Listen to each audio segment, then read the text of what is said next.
রোজ রোজ খাওয়া নিয়ে এত ঝামেলা আর ভালো লাগে না। কি রান্না করব।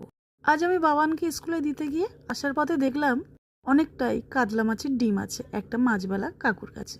ডিমটা আমি পুরোটাই নিয়ে ফেললাম দুপুরে চিন্তা করে। তাছাড়া তোমাদের দাদা ভাই আর আমাদের খুদে সদস্য ভীষণ পছন্দ করে মাছের ডিম। তাই আজ তোমাদেরকে মাছের ডিমের রেসিপি দেখাবো।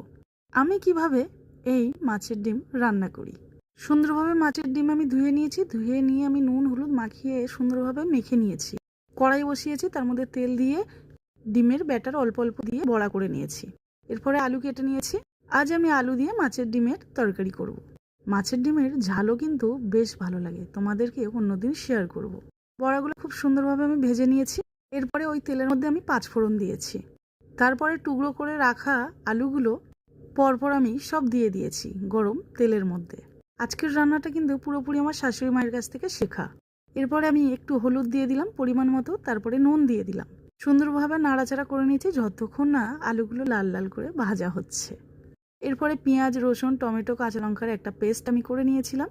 আলুগুলো যখন আমার ভাজা হয়ে গেল আমি ওই পেস্টটা দিয়ে দিয়েছি। দেওয়ার পরে আবারও সুন্দরভাবে কষাতে হবে।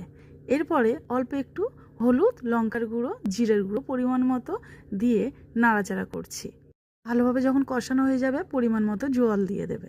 জলটা গরম জল হলে ভালো হয়, তাহলে তরকারির স্বাদটা বেশি হয়। এরপরে ভেজে রাখা মাছের ডিমের বড়াগুলো আমি ওই ফুটন্ত গরম তরকারির মধ্যে দিয়ে দিলাম।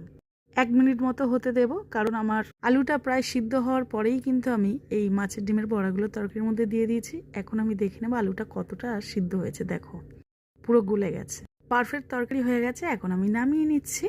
আমি কিন্তু খুব সহজেই তোমাদেরকে কিন্তু এই রেসিপিটা আমি দেখালাম।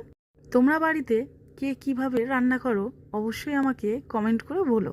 তোমাদের রান্নাও আমি একদিন বাড়িতে ট্রাই করে দেখব খেয়ে। দুপুর তো হয়ে গেছে, বাবা নদীকে স্নান করে বসে আছে স্কুল দিয়ে এসে ভাত খাবে বলে।